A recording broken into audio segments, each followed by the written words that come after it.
Metaphors can serve a useful purpose. The primary function of a metaphor is to help us understand things by putting them into a context of something that we recognize and are familiar with. It works by connecting something that we might not know about or something we might not comprehend to something that we can relate to. We all use metaphors all the time without even noticing that we're using them. After all, many jokes and good comedy rely upon metaphors in order to make a point.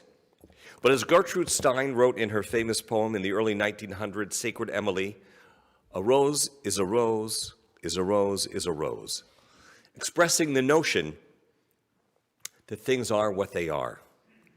Now, you might be wondering why I open this morning with this brief lesson in English, but I do so for a reason. On this Shabbat, which is just 2 days after Jews around the world marked Yom HaShoah, the day when we mourn the loss of 6 million of our people, 1/3 who were taken from us, I believe it is important for us to assert and to remind the world that the Holocaust is the Holocaust is the Holocaust. It stands alone as a unique event in human history and should not be used as a metaphor or a stand-in or a substitute reference for other events, things that we may oppose, and not even for other tragedies and atrocities. During the Holocaust, and even before the killings actually began, Nazis passed the Nuremberg laws, and one of them required Jews to be identified by wearing a yellow badge. The yellow Star of David pinned to one's garment had to be visible to indicate so that all could see that the person was a Jew, and that therefore it was permissible to intimidate, to bully, to isolate, to discriminate, to mistreat, to abuse, and ultimately to murder them, for they were to be regarded as subhuman. Yet at anti-vaccine rallies and by those opposed to wearing masks to prevent the spread of the coronavirus, the yellow star has been invoked in demonstrations and protests across the globe, often coupled with subtle attempts to introduce anti-Semitic conspiracy theories about the origins of the pandemic.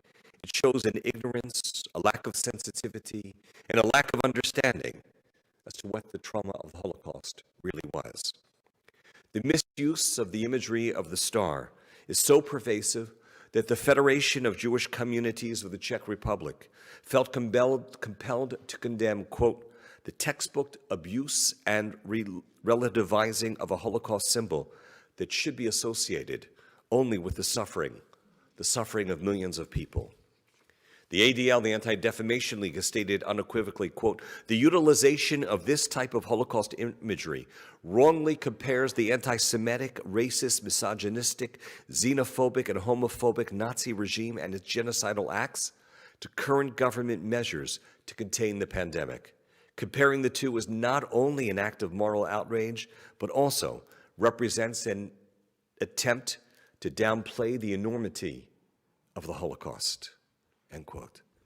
The metaphor of the Holocaust has also been invoked by anti-abortionists and other issues that people oppose.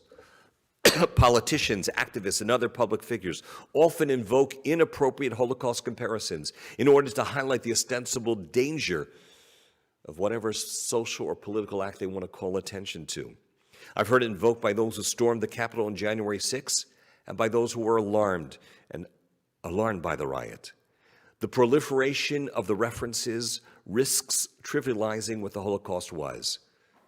Let us never forget. It was state-sponsored mass murder, an attempt to wipe out and exterminate an entire people, our people, us.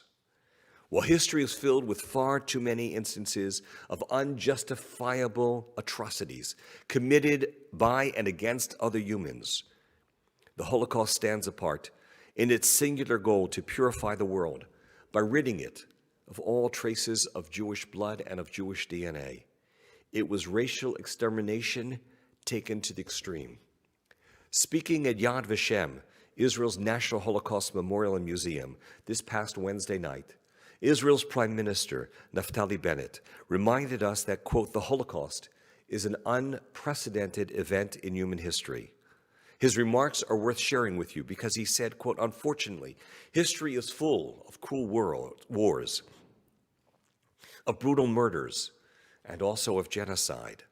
But it is usually a means designated to achieve a goal, some sort of expectation, whether it's military, political, economic, or religious. Not to justify any of those, but the case of extermination of the Jews is different."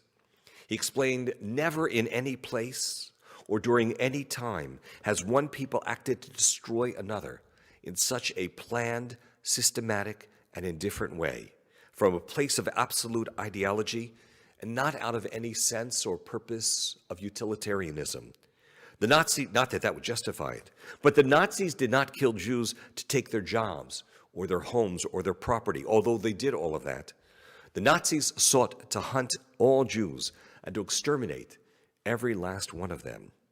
As Elie Wiesel reminded us, a Jew in the Holocaust had nowhere to escape, no way to surrender, nowhere to be expelled to, nor could one escape the terrible fate by conversion or changing one's behavior or religion. Nothing. Nothing could save them, because the extermination was carried out based on if you were a Jew or even if you had one Jewish grandparent, regardless of how one acted. As Wiesel taught us, not every victim was a Jew, but every Jew was a victim or a potential victim. The Germans were relentless in their efforts.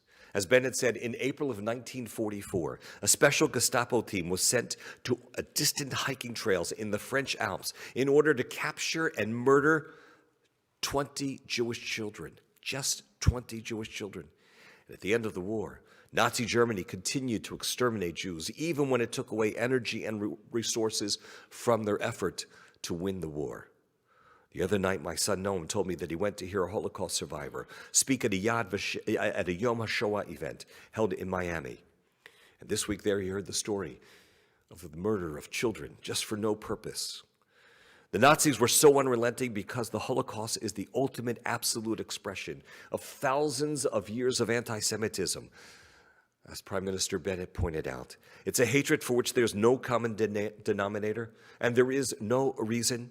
Just the belief that if only we would disappear, somehow problems would be solved. There were times in history when we Jews were slaughtered because we have different customs, be it that we eat kosher food, or we observe Shabbat, or we say prayers. Or then there are Jews who stop doing all those things in order to blend in with everyone else, in order to assimilate. But even then, anti-Semites attacked Jews precisely because they assimilated into the environment and thereby defiled the pure race. The Jews are succeeding. That's a reason for anti-Semitism. The Jews are failing and poor and rebellious. Another reason for anti-Semitism. The Jews are a landless people cut off from their land for generations. It's a reason to hate them. The Jews have established a successful and strong state. That's reason enough. Whatever it may be, none of these justifications, none of them are justifications for this kind of hatred.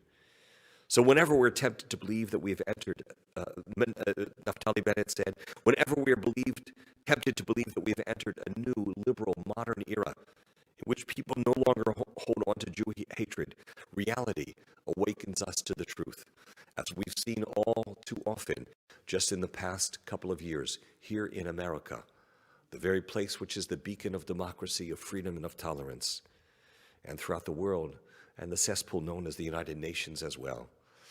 Bennett concluded, what is the lesson? What should we do with this? And he said, clearly the answer is, the critical imperative is to stand up for our own faith. We have to rely upon ourselves, to be strong, and never to apologize for our very existence or for our success. For look at all that we as Jews have contributed to the world throughout the millennia. And yes, we are blessed and fortunate to have friends, to have allies. And while this is good and important, at the end of the day, the Jewish people, the state of Israel, must always be in charge of our own fate. And so he concludes, building the state of Israel, the Jewish state in the land of Israel, is our victory. It's our victory over those who sought to annihilate us. Israel's president, Isaac Herzog, at the same ceremony, Yad Vashem, called the state of Israel a lighthouse, a beacon, expressing the victory of light over darkness and promising that never again will a Jewish child hide in a dark and isolated cellar from those who want him dead. Never again will parents be torn apart from their children and sent on their final steps simply because they are Jews. And he said that the Jewish response to history is the injunction, Zachor, remember. Not just archival documents, not just to study it, but to have the kind of history that gives memory and to meaning, the kind that makes us grow, that helps us understand why it is that we are here and why we must continue to live. Our obligation to those voices which were stilled, the 6 million voices, so we continue to build a nation, contribute to the world, to make us a better people, a more determined and resolute nation and people. No event in history, cruel as it may have been, is comparable to the Holocaust. So it's not a time for comparisons or metaphors or misuse of those images. The extermination of Europe's Jews by the Nazis and their collaborators was a unique event, and we can only hope and pray, never again. May this kind of event never occur again, and may we be resolute in our determination to see to that. Let us say amen.